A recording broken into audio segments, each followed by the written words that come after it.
The name's Rachel, and I'm the oldest of 2 daughters. From as far back as I can remember, I was the serious one, the independent one. My sister Lily? She was the complete opposite. Growing up, our house was always filled with noise. Lily's laughter, Mom and Dad's doting words, the constant buzz of the latest pop songs. Me? I preferred the quiet corners, nose buried in a book or scribbling away at my homework. Birthdays and holidays were a stark reminder of how different Lily and I were. While she'd tear through her gifts, squealing with delight at the latest trendy clothes or gadgets, I'd carefully set aside the money I received. "What are you saving for this time, Ratch?" Dad would ask, a hint of pride in his voice that never quite reached his eyes. "A laptop for studying," I'd reply.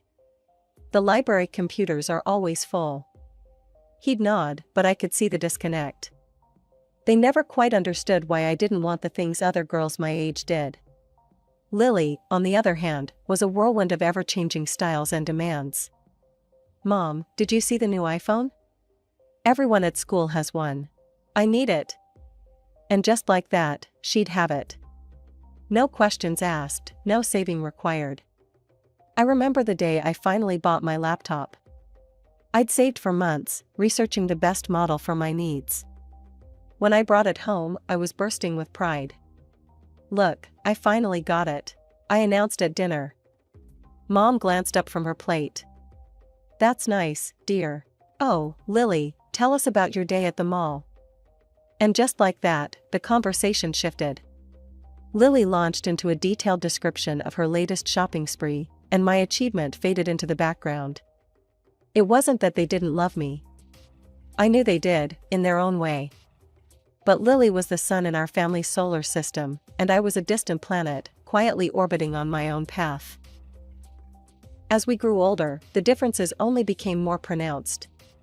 While Lily experimented with wild hairstyles and the latest fashion trends, I stuck to my practical ponytail and comfortable jeans.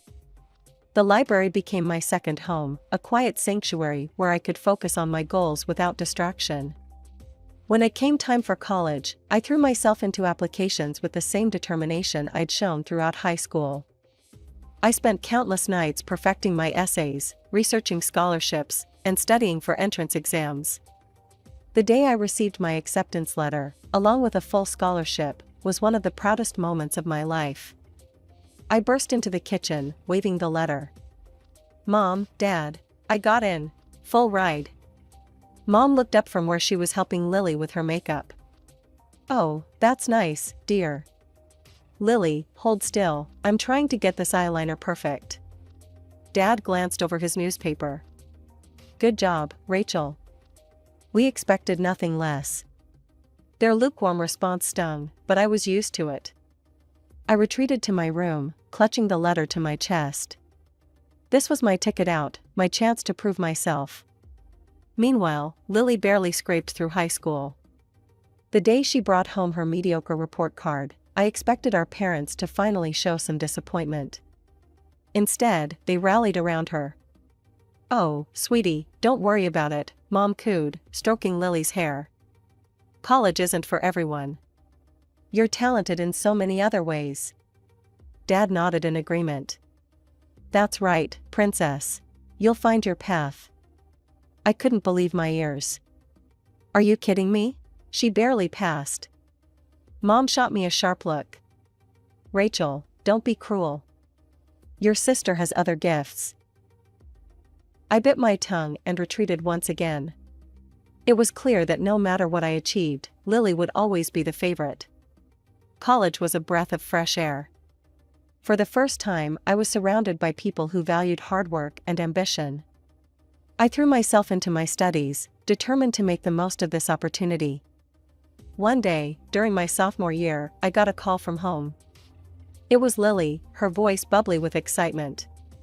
"Ratch, guess what? I'm thinking of taking some beauty courses. Mom and Dad think it's a great idea." I wanted to tell her about the fascinating research project I was working on, about the internship I'd landed for the summer. But I knew she wouldn't care. As I hung up, I couldn't help but feel a mix of frustration and determination. I was on my own path, and I was going to make it count. The years flew by. While Lily flitted from one beauty course to another, never quite finishing anything, I graduated with honors.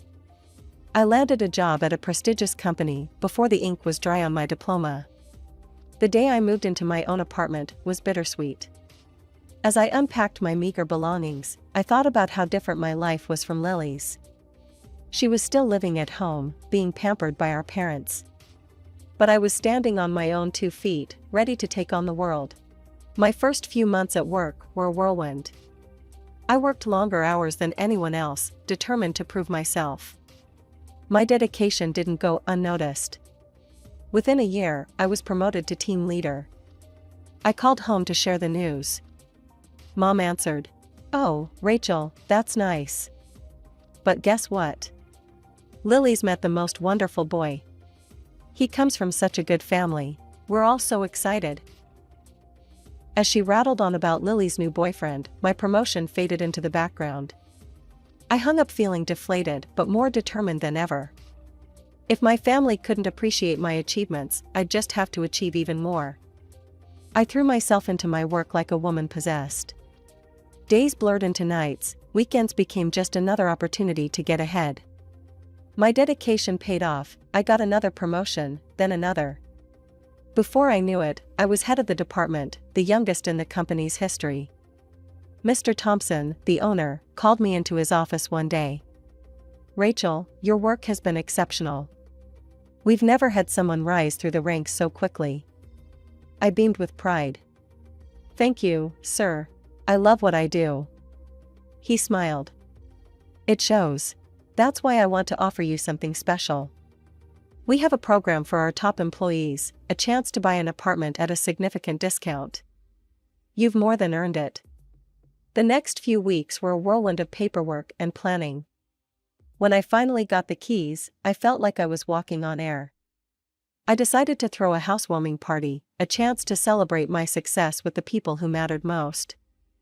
I didn't have much furniture yet, so I bought some inexpensive plastic tables and chairs. I arranged everything carefully, making sure the disposable tableware matched the decor. It wasn't fancy, but it was mine, and I was proud of it. The day of the party arrived. My colleagues showed up first, bearing gifts and warm congratulations. Then my family arrived. Mom, Dad, and Lily swept in like a whirlwind. I noticed Lily's eyes darting around, taking in the modest furnishings with a barely concealed smirk. As the evening wore on, I noticed a pattern. Every time one of my colleagues tried to congratulate me or mention my accomplishments, my parents would swiftly change the subject to Lily. "Oh, that reminds me," Mom would say, cutting off my coworker mid-sentence. "Did Rachel tell you about Lily's latest modeling gig? She's just so photogenic." Dad would chime in. "Yes, our Lily was born for the spotlight. Such natural talent." I saw the confused and slightly horrified looks on my colleagues' faces. I wanted to sink into the floor. Lily, for her part, basked in the attention. "Oh, Mom, stop it," she'd say with a giggle, clearly loving every moment. Finally, mercifully, my family left. As soon as the door closed behind them, my coworker Sarah turned to me, her eyes wide. "Rachel, what the hell was that?" she asked, her voice low and concerned. I shrugged, trying to play it off. "Oh, that's just how they are." Another colleague, Mark, shook his head. "No, Rachel, that's not normal. Are you okay? Do you need help?" I felt a lump forming in my throat. Their concern was touching, but also embarrassing. "Guys, really, it's fine. I'm used to it. Who wants another drink?" As I busied myself in the kitchen, I could hear them whispering, their concern palpable. I blinked back tears, determined not to let them see how much my family's behavior had affected me. After the housewarming fiasco, I threw myself back into work with renewed vigor. Months flew by, and slowly but surely, I transformed my apartment into a space that truly felt like home. Every piece of furniture, every splash of color on the walls was a testament to my hard work and independence. One sunny Saturday, I decided to treat myself to something I'd been eyeing for a while, a car. Nothing flashy, just a reliable sedan that would get me from point A to point B. As I drove it home, I couldn't help but feel a sense of pride. This was mine, bought with my own money, a symbol of my success. I hadn't planned on telling my family, but news travels fast. The phone rang that evening, and Lily's voice chirped through the speaker. "Ratch, I heard you bought a car." "That's nice," she said, her tone suggesting it was anything but. "You know, you're really doing this the hard way. All this working and saving, it's so unnecessary." I felt my hackles rise. "What do you mean?" "Well, the main task of a woman is to get married properly, silly. Find a man who'll support you and give you everything you need. Why work yourself to the bone when you could have it all handed to you?" I was speechless for a moment. Was she serious? "Lily, that's not. I mean, I want to earn things for myself. I'm proud of what I've accomplished."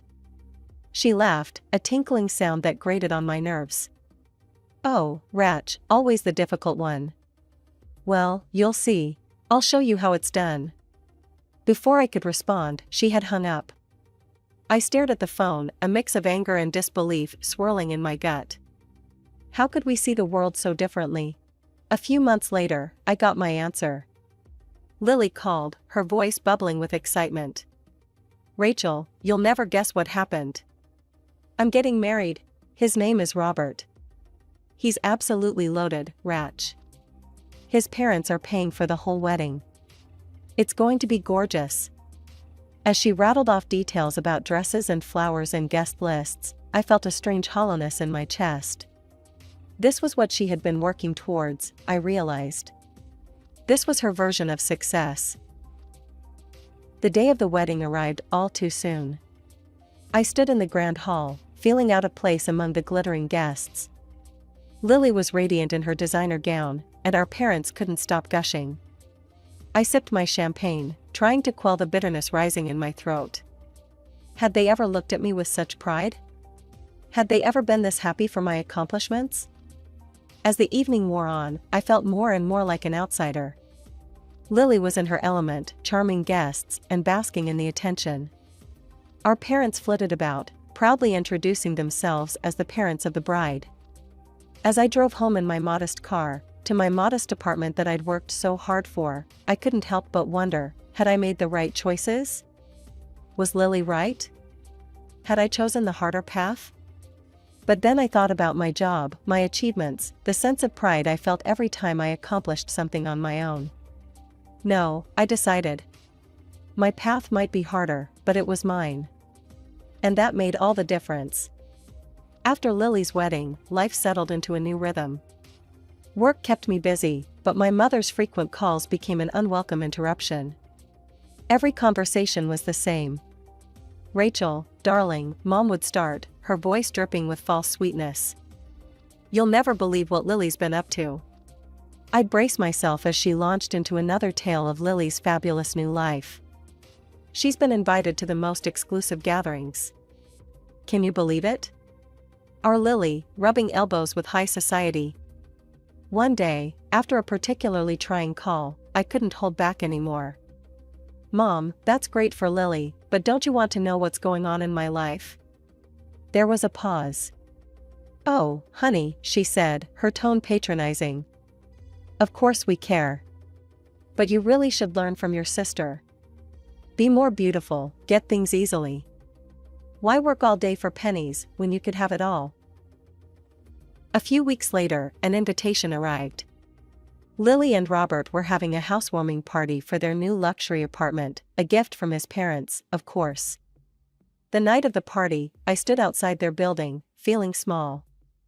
I smoothed down my simple dress and took a deep breath before heading in. The apartment was stunning. Every surface gleamed, every piece of furniture looked like it cost more than my yearly salary. My parents were already there, cooing over every detail. I tried to blend into the background, but Lily spotted me. She sauntered over, champagne flute in hand.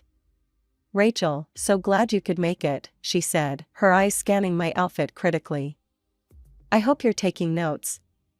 This is how a housewarming should be done." None of that plastic furniture and disposable dish nonsense like at your place. I felt my cheeks burn. Lily, that's. But she was already moving on, leaving me with the sting of her words. The weeks that followed were a parade of Lily's extravagance. She seemed to buy everything in sight, always the most expensive option. Then came the car. I was leaving work one evening when a sleek sports car pulled up beside me. The window rolled down, revealing Lily's smug face. "Like it?" she preened. "Just a little gift from Robert. Thought I'd take it for a spin." I glanced at my reliable but unremarkable sedan. "It's very nice, Lily." She followed my gaze and laughed. "Oh, Rachel. Always settling for less. You'll always be working for others, while I live the good life. Ta-da." 2 years flew by in a blur of spreadsheets, meetings, and promotions. While I climbed the corporate ladder, Lily seemed content to climb from one shopping spree to the next. Our paths couldn't have been more different, but I'd made my peace with it. Or so I thought. It was a regular Tuesday when my world tilted on its axis. Mom called, her voice uncharacteristically shaky. "Rachel, it's Lily. She's back home. Robert left her. He said she was too shallow, too focused on spending his money. Called her stupid, can you believe it? He had her sign a prenup, so she's got nothing." I felt a mix of emotions, shock, concern, and if I'm being honest, a tiny flicker of vindication. I squashed it down immediately, ashamed of myself. "I'm coming over," I said, already grabbing my keys. When I arrived at my parents' house, it was like walking into a war zone. I could hear Lily's screams from the driveway. Inside, it was worse. Lily was in the living room, mascara streaking down her face, her designer clothes torn. She was throwing anything she could get her hands on, vases, picture frames, cushions. "He can't do this to me," she shrieked. "I'm Lily. I'm beautiful. I'm perfect." Mom and Dad fluttered around her, trying to calm her down. "Sweetie, please," Mom pleaded. "We'll figure this out. Daddy will buy you a new dress, won't you, dear?" Dad nodded frantically. "Of course, princess, anything you want." I stood there, watching this scene unfold, feeling like I was in some bizarre alternate reality. This couldn't be happening. This wasn't how life was supposed to work, was it? As the days passed, Lily's tantrums didn't subside. She'd cry for hours, then scream, then demand expensive gifts to make herself feel better. Our parents, ever eager to please their favorite, complied with every request. One evening, after a particularly bad episode, I couldn't hold my tongue anymore. "Maybe," I said cautiously, "Lily should consider getting a job? It might help her appreciate the value of money and give her something to focus on besides all this." The room went dead silent. Then all hell broke loose. Lily's face contorted in rage. "A job like you? Slaving away day after day like some peasant?" She burst into tears and ran upstairs, slamming her door so hard the house shook. Before I could process what had happened, Mom and Dad rounded on me. "How dare you?" Mom hissed. "Your sister is going through a terrible time, and you suggest she lower herself to your level?" But I didn't mean, I tried to explain, but they weren't listening. "Get out," Dad said, his voice cold. "Get out of this house right now." Mom pointed to the door. "Out. And don't come back until you can be supportive of your sister." In a daze, I grabbed my purse and left. As I walked into my apartment, my sanctuary, I felt a strange mix of emotions. Sadness at being rejected by my family, anger at their blindness to Lily's faults, and oddly, a sense of relief. For the first time, I saw clearly how toxic my family dynamic had been all these years. Life has a funny way of throwing curveballs when you least expect them. Just days after the blowout with my family, I received news that left me speechless. I'd won a company contest. The prize? A 4-month around-the-world cruise. In a moment of weakness, or perhaps hope, I called my parents. Maybe this good news would bridge the gap between us. "Mom, Dad, you won't believe it," I want to cruise around the world." The silence on the other end was deafening. Then, my mother's cold voice cut through. "Rachel, how can you be so selfish? Your sister is going through a terrible time, and you're bragging about vacations?" I felt like I'd been slapped. "I'm not bragging, I just thought." Mom interrupted. "If you had any decency, you'd give that ticket to Lily. She needs a change of scenery. You can stay home and work, like you always do." Something snapped inside me. Years of pent-up frustration came pouring out. "No," I said firmly. "I won this trip. I earned it. I'm not giving it up because Lily made poor life choices. I'm going." The next few weeks were a whirlwind of preparation. I packed my bags, put my affairs in order, and on the day of departure, I turned off my phone. For the first time in years, I felt truly free. The cruise was everything I'd dreamed of and more. I watched sunsets in the Mediterranean, explored ancient ruins in Greece, marveled at the bustling streets of Hong Kong. For 4 glorious months, I was just Rachel, not the responsible older sister, not the family disappointment. Just me. But all good things must come to an end. As the ship docked back home, reality came crashing back. I turned on my phone, bracing myself for the barrage of messages. Surprisingly, there were only a few missed calls from my parents. Feeling lighter than I had in years, I headed home. But as I approached my apartment door, I heard noises inside. My heart raced. Had someone broken in? I cautiously opened the door, only to find myself face to face with Lily. She was sprawled on my couch, surrounded by shopping bags and empty takeout containers. "Lily?" I gasped. "What are you doing here?" She looked up, barely fazed by my sudden appearance. "Oh, you're back. Finally." I stood there, key still in hand, trying to process the scene before me. "How did you get in here?" Lily rolled her eyes. "Don't be dense, Rachel. I used the spare keys you gave Mom and Dad. I needed a change of scenery. Everything at home reminded me of, you know." I stood there, staring at Lily, trying to process everything. This was too much. I needed air. "I'm going to the store," I muttered, grabbing my car keys and heading for the door. But when I reached the parking lot, my car was nowhere to be seen. Panic rising, I called my parents. Mom answered, her voice sickly sweet. "Rachel, dear, how was your trip?" "Where's my car?" I demanded, cutting to the chase. There was a pause. Then Dad's voice came on the line. "We sold it." The world seemed to tilt on its axis. "You, what?" Lily needed cheering up, Mom explained, as if it was the most natural thing in the world. "We used the money to take her shopping, to the spa." I couldn't believe what I was hearing. "That was my car. You had no right." "Now, Rachel," Dad's stern voice cut in. "We're family. What's yours is ours. Don't be so selfish." Something inside me snapped. Years of pent-up frustration, resentment, and anger came pouring out. "Selfish? You steal my car, invade my home, and I'm selfish? I want my money back, now." Their response was immediate and harsh. They called me heartless, ungrateful, a disappointment. The words stung, but for the first time, they didn't break me. I hung up and marched back to my apartment. Lily was still there, oblivious to the storm raging inside me. "Get out," I said, my voice quiet but firm. Lily looked up, shocked.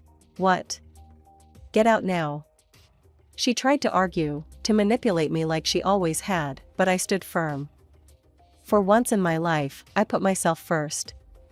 The next day, I hired a lawyer and sued my parents for the value of the car. They were furious, threatening to disown me, to cut me out of their will. But I stood my ground. The case went to court.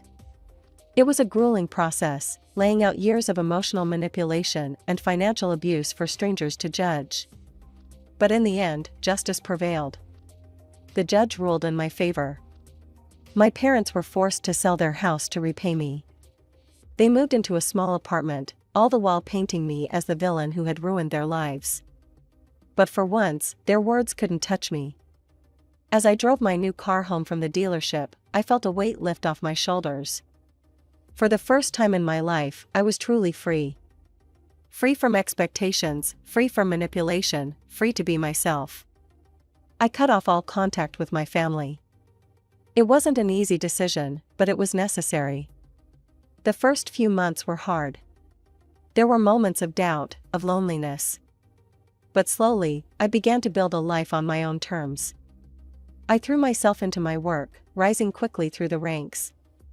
I made new friends who appreciated me for who I was, not what I could do for them. I traveled, I learned new skills, I found hobbies that brought me joy. And most importantly, I learned to love myself. To appreciate my strength, my determination, my worth. Now, as I sit in my office, looking out over the city, I can't help but smile. The path I chose wasn't easy, but it was mine. I built this life brick by brick, decision by decision. And I wouldn't have it any other way.